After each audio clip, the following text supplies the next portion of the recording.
Haji Sarwan Hamid, tokoh reformasi, dan beliau banyak sekali waktu reformasi beliau sebagai wakil ketua DPR dari fraksi ABRI. Bismillahirrahmanirrahim. Assalamualaikum warahmatullahi wabarakatuh. Bapak-bapak dan ibu-ibu yang saya muliakan, sebenarnya saya sudah lama tidak bicara, bersembunyi di Cimahi. Energi saya banyak digunakan untuk jadi pengrajin batu. Jadi tangan pada lecet, bikin cincin, bikin liontin. Boleh lihat nanti kapan-kapan, boleh Bu.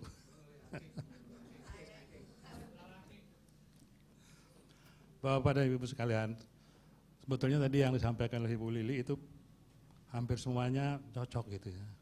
Jadi kita sudah banyak bicara mengenai masalah bangsa ini, terutama yang menyangkut hal-hal yang mendasar, yang mestinya kita tidak boleh bersembunyi. Yang saya menduga tiap pimpinan itu seperti sembunyi untuk menyentuh masalah ini. Akhirnya masalah itu tidak tersentuh, dan karena kita menghindar bicara masalah yang mendasar, akhirnya kalau kita menemui masalah di ujung, kembali ke dasarnya tidak jelas. Itulah yang membuat kalau saya orang yang lama di bidang keamanan, kenapa masalah keamanan kita ini seperti tidak selesai-selesai. Dulu tidak pernah ada teror yang berkepanjangan, bertahun-tahun. Tidak pernah ada narkoba yang seperti ini. Kemudian masalah-masalah sosial kemasyarakatan lain yang juga bersentuhan dengan masalah keamanan. Itu pasti ada sebabnya. Apa sebabnya?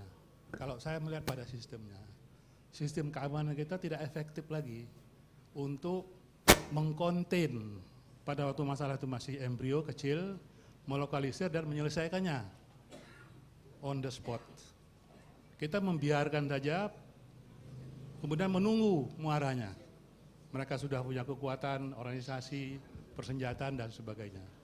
Itu yang membuat energi kita untuk menyelesaikan masalah keamanan jadi mahal sekali. Saya bukan mau kembali karena dulu bekas kasus Pol Abri, mau kembali ke 100% masalah yang lalu. Tetapi bukan sama sekali tidak bisa digunakan.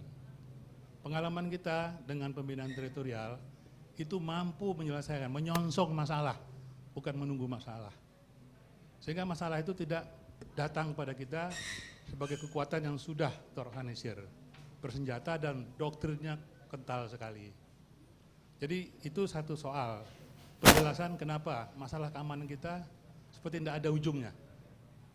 TNI tiarap habis-habisan, tidak efektif. Kemudian yang kedua, tadi Ibu Lili juga menyangkut masalah sistem kita bernegara. Ya. Bagaimana kita mengaku sistem presidensial, tetapi prakteknya parlementer. Parlemen kadang-kadang lebih dulu dari eksekutif mengakukan fact and finding. Ya. Padahal sebetulnya yang menangani masalah dulu kan harusnya eksekutif. Tapi parlemen menurunkan orang-orangnya, mendahului eksekutif. Dengan mudah sekali menteri atau parlemen memanggil, ya, memerintahkan menteri supaya menghadap dan sebagainya. Ini kelihatan sekali posisi yang tidak jelas. Untung dulu ada Pak Yuwono Sudarsono. Saya tidak mau dipanggil. Kalau diundang saya datang. Tapi kalau dipanggil, saya bukan bawahannya parlemen. Nah, kebetulan tidak banyak menteri yang seperti itu. Kemudian tadi Bu Lili juga mengatakan, rumuskan masalah ini secara jelas. Jadi kembali ke Undang-Undang 45 itu katakanlah masalah besarnya.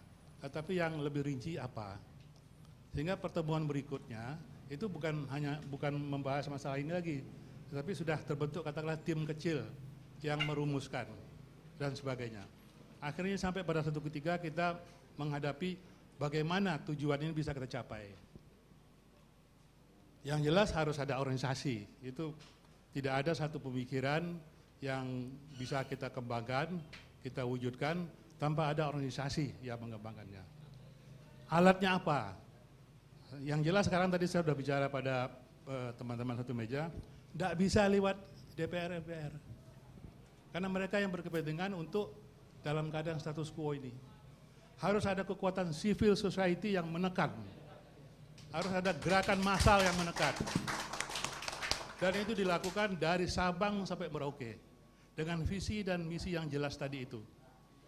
Harus jelas semua.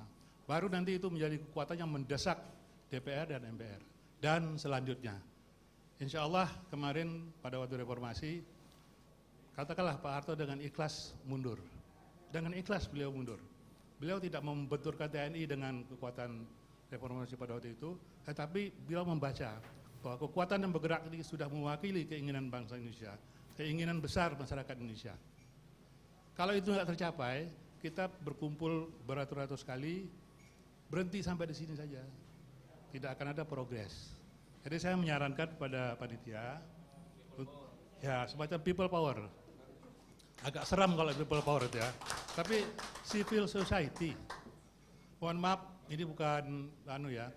Kemarin kebetulan di Riau itu agak kurang beruntung ya. Jadi 3 gubernurnya, 3 kena. Boleh ditahu. Saya rasanya gerah banget tuh, dengan gubernur yang terakhir.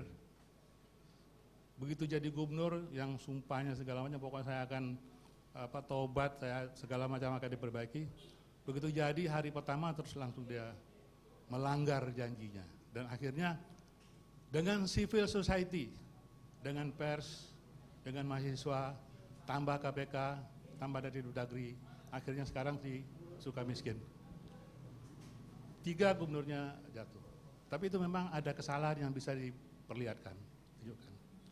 Saya kira itu Bapak-Bapak dan Ibu sekalian, saya yang umur sudah 72 tahun ini memang inginnya sebetulnya melihat bangsa ini berjalan dalam satu progres yang saling memperbaiki.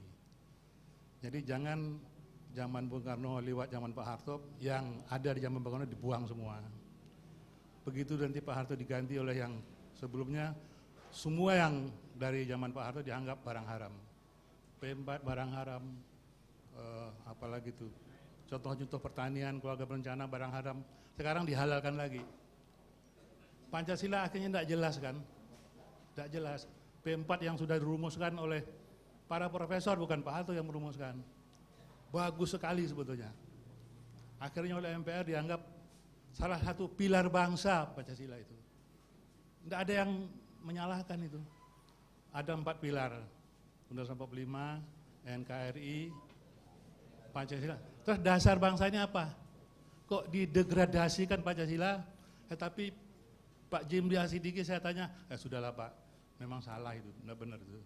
Kenapa Bapak ngomong? Udahlah, tidak usah lah. Pak Mahfud juga bilang begitu. Ya sudah nanti aja Pak Serawan pada waktunya. Semua bilang nanti. Padahal itu kan masalah mendasar. Saya kira demikian Bapak dan Ibu sekalian.